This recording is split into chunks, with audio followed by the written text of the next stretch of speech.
Hi and welcome back. Let's move to tutorial 6. This tutorial we are going to work or to answer this question: should we use on the relaxation factors with unsteady solver? So just to show you a little bit the influence here. Okay, let me put in presentation. So see that these are unsteady solution, each one different on the relaxation factors, and see that they have an influence in the solution. We already talked about this, but now we're going to put we're going to work in this case. As you see, you add on the relaxation factors that are too low, you are going to lose time accuracy. So you are going to have a 1/L stable solution, but you are losing time accuracy. It will take longer to get to the results that you will expect. Okay, in this case, we're going to expect here that the flow will arrive to the outlet, as in this case. So let's move and work in this case. So whatever you extract your cases, go to the elbow passive scalar. So here we have two folders, directories, Pisuita and Simple. So I want to show you something first in Simple. Okay, this is a fast solution, but also to answer that what is going on with these steady solutions. And just to make it fast, in steady solutions you are also capturing the unsteadiness, but you don't have that physical property present, that is time. Okay, so we are moving in an iterative, we're marching in an iterative way, we're not marching in time, but we still can see the influence of the iterations, and we can see the solution evolving. So let's run this case, which is a fast one. So you go run solver, I will run everything and see that it is converging 166 iterations. We have on the relaxation factors, numerical scheme, everything we have set out. You know how to move them. We're already working one tutorial. So let's look at the solution. Apply. So in this case, what we have the flow entering. We have two flows, one entering here, but also we have one passive scalar here and one here. So basically what we want to see how it evolves, and see that even if you are running a steady solution, see the effect that you have. You are actually seeing a transient solution. Okay, so it's still, you are iterating, you are marching in an iterative way, but you don't have that physical dimension that is time. So you cannot do time series or time analysis, but you get a solution. So here you are violating a lot of principles when you work as steady solvers, but something that we do in the CFD community just to get fast convergence. Okay, and since that at the beginning, see that you have this unsteady, and many things are happening here. It can be the turbulence model, so maybe you add the turbulence model and you will have a stabilizing effect, or maybe some other entries in the numerical scheme. So this is an easy case, so play around with this case and you will see the influence of every parameter. But let's see what happens, for instance, is if I now add here turbulence model. Okay, so we were running laminar DNS. So let's add turbulence model and see that it's running, it's converging in less iterations, and let's see what happened here. So if I put it here, play again, it's one, and see that it actually have a stabilizing effect. Remember that this diffusion, okay? Turbulence is diffusion. So, but also there are a few things that I want to point out here. So let me go to SV schemes, and just to point out, look at that, we're running here using this numerical scheme, but we're not using the keyword bounded. This keyword bounded is used also something added, a numerical trip added in an OpenFOAM, just to avoid the conservation errors to increase. So as you put now this bounded, it should have also and stabilizing effect.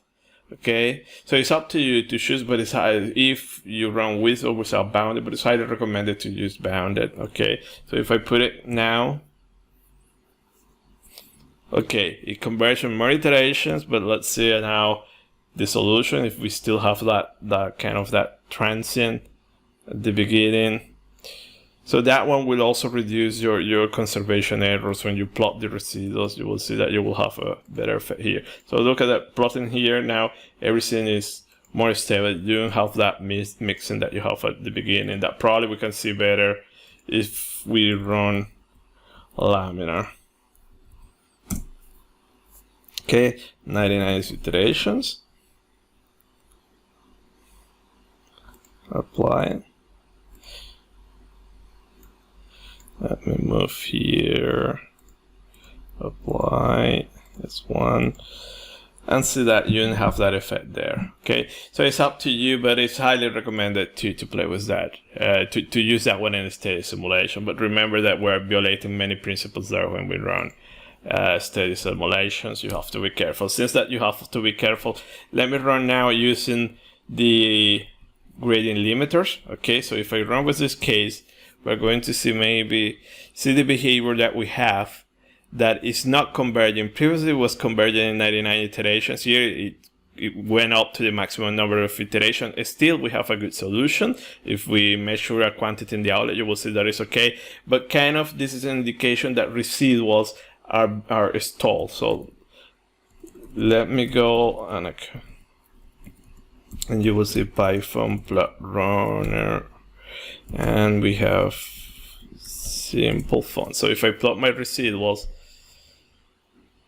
and okay, sorry, it's plot washer.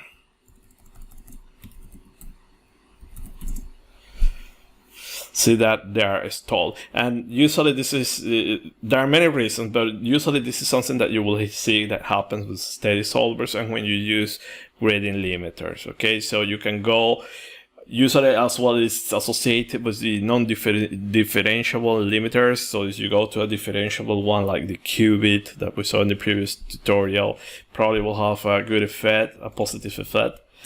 But what is interesting that, okay, so you plot the solution is okay. So there is no problem there. So let me go again.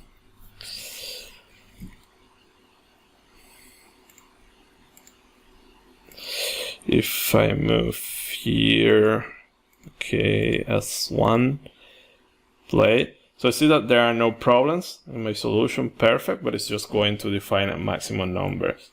So since that you should be also careful a little bit, and this is why I like this case, it's very fast and you can play with every single parameter. But the theory, I know the theory, and it might happen that this is related to gradient limiters, and probably we're using these gradient limiters that is too aggressive, adds too much diffusion, so that's why we have the problem. So now if I move here and I use this gradient limiter with ND option, multi-directional, the one that it will only clip the solution in the direction where you have those unbounded gradients. Let's see what happens. So that now is converging, okay? And this is another advice. If you're running steady simulations, so I highly recommend also to use this kind of the ND limiters. It will improve your solution. It will avoid that the residuals will become stalled. You can test also with the other gradient limiters, the differential ones. You will see similar behaviors. Okay. So let me go back here to the default setup. Okay, so again, you have many options, many things to play here. Feel free, different methods to the discretization. Also in SV solution, you can also reduce, see that we were running the simple normal, is you use the consistent one. Usually it's faster, but not always happens. And also the interesting in this case that this is a fast case that you can play around with this on the relaxation. So you will see that for this case, this is the best combination, okay, of on the relaxation that you can get, okay. This is the inducer one, and also see that if I go here and increase my under relaxations to 1, it's likely that my solution will diverge, okay. So you're getting velocity still there, but you're losing stability. So again, steady simulations, you will need to find that combination. And many times when you run a steady simulation, they mysteriously diverge, and usually is related to this on the relaxation. And now just let me put it here. We already saw that one, but just to see the effect with a more realistic case. So if I put really low on the relaxation, factors, I will get a very stable solution, but I will require to iterate a lot to get to the tolerance that I set here, okay? Is you set tolerance. You don't set tolerance, it will arrive to the maximum number of iterations. So if I put here paraffin,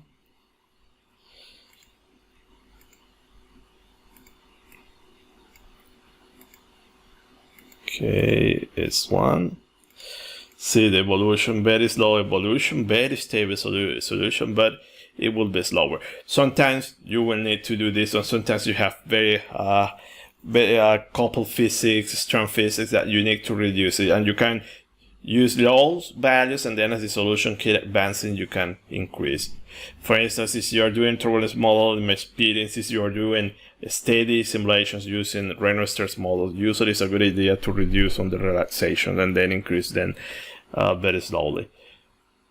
Okay, so we also have a skew, we haven't seen that one, so we have the other scalar entering, and then everything is mixing, then you have your velocity, okay, you have all your values there. So this was the steady case, okay, so we saw the effect of on the relaxation, some tips here in SV skins, okay, and now let's move to the unsteady case. Okay, so we go to the piezo eta, which is what is called an OpenFOAM Pimple. I like to call it piezo iterative. You have that subcycling or inner iteration. So just to make it clear, is this.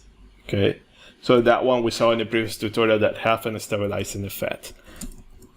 So let's work here. Let's do a couple of runs. So let's look at our case setup. So I will open these 3 files. So first we're going to run, we have time, we're going to have this time step, and then we're going to increase it just to see what is happening. Look at it now, we have time here. See, the bounded auction is just for steady. You didn't put it here. We know that you have your limiters, everything, so it's up to you to do setup. And SV solutions, we go here, you set up your solvers, everything. So we're using the Pimple 1 momentum predictor, okay, to get better approximations.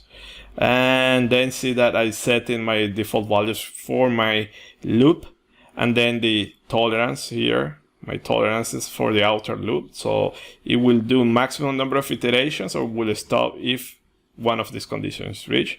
And then we can also under relax these solvers, okay?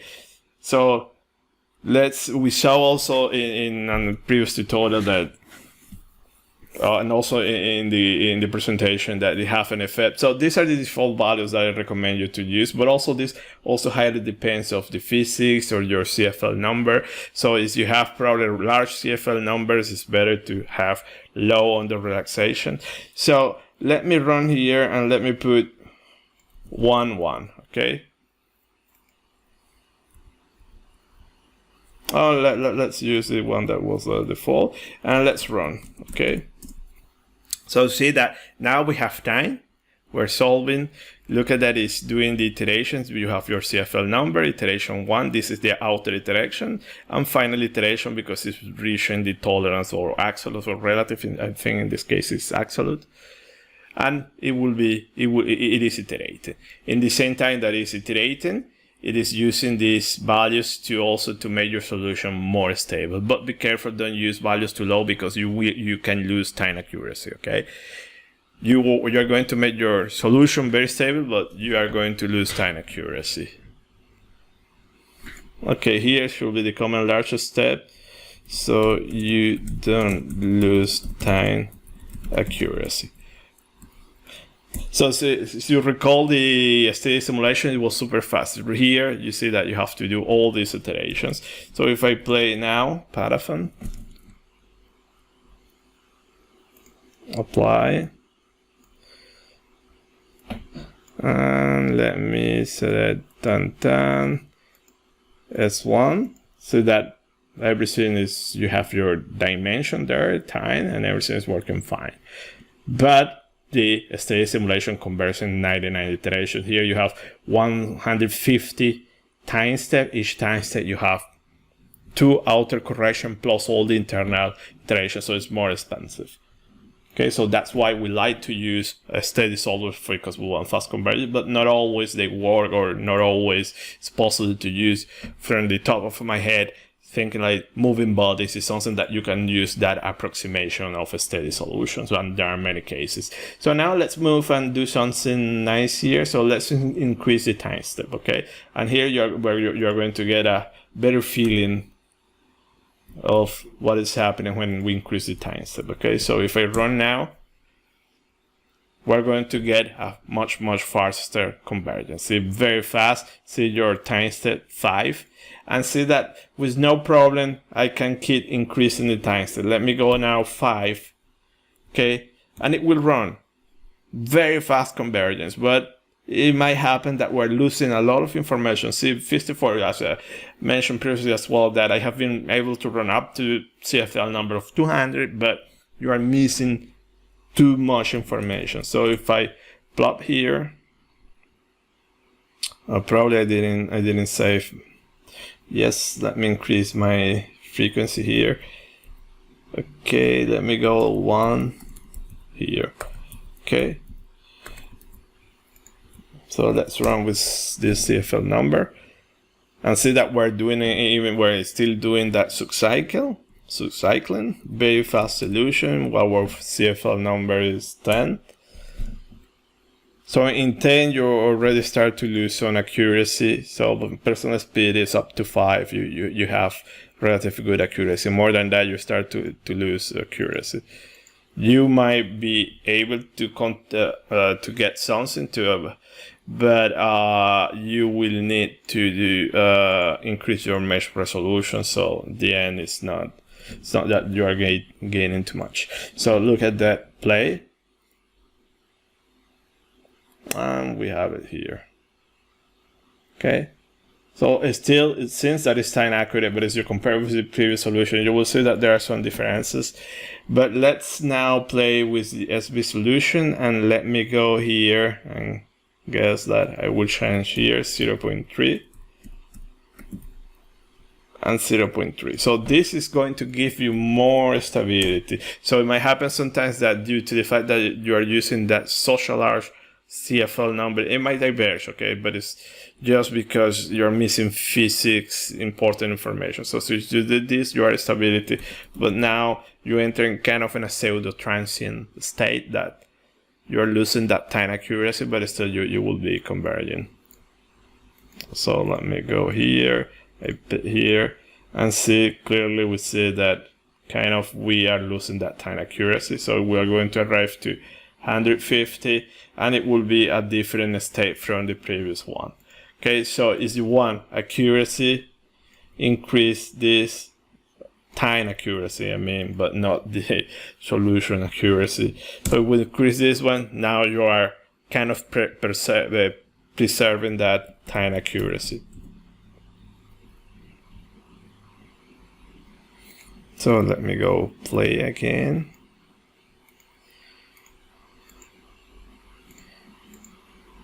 And see that now this goes, that is very similar to the previous one. But then if you start to quantify things, maybe you are going to see that there is some diffusion there due to the large CFL number. What happened is I command this one, okay, so sunset that frequency. Let's see if I run, okay, it is converging, no problem, okay.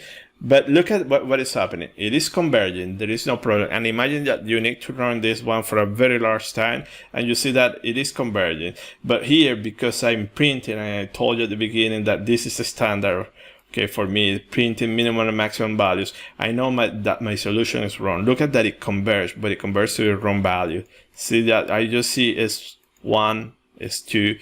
So pressure and velocity are okay, but the two scalars is not okay. See that they are diverging. So this is important to print also this information, because it will let you know on the fly what is going on. Okay, so and the problem here was simple, that we are not on the relaxation. So if you are on the relaxation, now it's going to stabilize your solution. Okay, see here that now it's less oscillatory, but still see that it is unbounded. Okay, that is a problem. So if we want to add some boundedness, put there 0.9.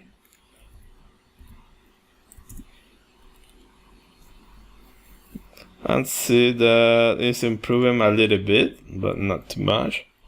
If, let me go, probably set, okay, so if we use the default values that I have, let's see what happens. Okay, it's still unbounded, so it might be an indication now that I might need to add some limiters here. Okay, so let me add that limiter. And now it is perfect. But also in the previous scenario, you could reduce your time step to stabilize the solution. So now let me go here and increase the time step to 5. See that very fast, see that everything is bounded. Okay, we're putting actually in practice all the concepts. So we see here clearly the effect of that limiter. A super large time step 10, see that it converges super fast. Okay, and if I go to 20, so my CFL in here is 100. Okay, let me go to 20. It's still convergent. CFL 200, no problem. Your quantities, everything bounded. All your variables makes physical sense. But let me plot the solution. Okay.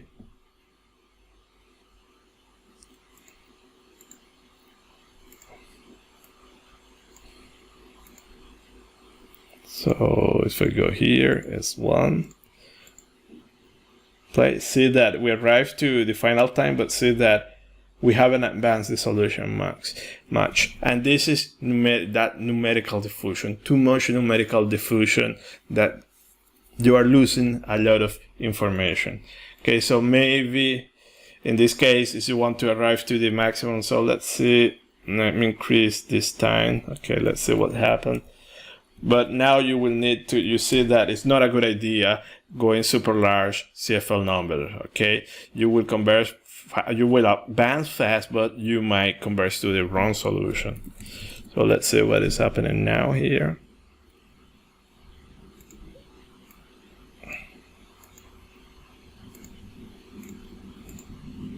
So let me put here. And see that it's advancing. Eventually you will get the same solution, but see that that temporal accuracy is gone. And you might have also some spatial dissipation. Okay, you're going to lose some information. So it is a balance. The CFL number, it is a compromise. So you need to find, depends. Sometimes I like to go large. Okay, when I know that I have that steady state. Okay, but if time accuracy is important, do not go more than 10. Okay, 10, more than 10 is too much. You're going to start to lose some information in your solution. So let me go back here. So since to recall here, okay, so also you have the option with the Pimple that you can adjust you can use yes, and then you will set here value 20, and then the solver automatically will adjust your time step to have that one. Very helpful, okay, but important since that sometimes I don't like to use this one, because when the solver is adjusting your time step to get this CFL number, it might introduce some small oscillations in the solution due to the fluctuating time step, and there are some specific problems that those change in time step can be detrimental to your solution, can promote some instabilities that also can make your solution diverge. So you have to be careful, okay, with those actions. So let me put it back. No, and also important here, you also have some options that adjustable runtime to save the solution. Also be careful with those options, because you put it also OpenFOAM will automatically change your time step in such a way that you always save the solution in those predetermined time step. No, it's adjustable runtime here. I think adjustable runtime. Okay, so that one also can add some instabilities, especially if you're doing stuff like combustion or multi-phase flows can be critical. Dispersed flows can be critical. So be careful of those solutions. Then we move here. Okay, so we saw the influence of the gradient limiters, very important in this case to add it, okay, to stabilize, is you have small 10 steps, okay, small CFL less than 5, there are no problems. We have seen that the solution remains bounded, but as you keep increasing that CFL number, you might add some instabilities that you will need to stabilize by using the gradient limiters.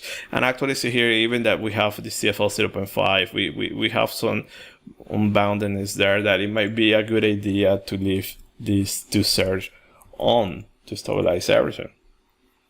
Okay, then here, okay, we know very well how to set up this one. This one depends on the mesh quality, nothing else to say. And then, yes, we can under relax, okay, but be careful. If you use values too low, you are going to lose some time accuracy. So this is, again, be careful with this one, but it's highly recommended. Enable that pimple loop, okay, and this is my standard setup. Okay, so usually a good value is that you get convergence in no more than 5 iterations. That means that you have something very stable in this, or less. In this case, it's 2, it's very stable, very good solution. This also is an indication that you can keep increasing your CFL number, okay, without increasing the cost of the simulation, okay, because when you start to increase your CFL number, it will take more time to converge, okay. So this is a standard setup. I like to use the consistent, okay, you have simple C and simple normal. The simple C consistent is more stable and will let you to use larger on the relaxation. This is the autocorrect residuals, okay, also standard for me. Momentum predictor will let you to get better approximations at the beginning of your loop. If we go back here, it is this momentum predictor. If you put it now, you go, if I will recall, okay, I have another slide here. So, okay, something here, okay, momentum predictor. So as you put it no, you go from here to here. Okay, so you put it left, yes, you will get a prediction to get better approximation for your quantity. So also, I like to leave it on. It's not very expensive, okay. What else we have here? And then, well, you set up all your solvers. Again, another exercise is that sometimes also there is a dependence. So sometimes here the PCG in this case works fine, but maybe the multigrid will be better. Okay, so there is that dependence. And I want to mention here that you see U final, H final, omega k epsilon final. You use this keyword final when you use these options. If you leave momentum predictor, yes, you need to add final. If you put no, you need the final. Also, you can under relax the finals here. So when you see that start, I'm under relaxing everything, but it can be in a selective way. I think, okay, that is all for this case. Very nice case. Feel free to play around, because this knowledge, then you can extrapolate it to your case, okay? So far we deal with incompressible flows. The next case, we're going to work with compressible. We have all the theory, okay? So we have this airflow, okay, practical application compressible. We have the airflow with a shock wave, but we know the theory and we know how to make things work. So I hope you enjoy it. Thumbs up if you like it, thumbs down if you didn't like it, and see you next video. Bye.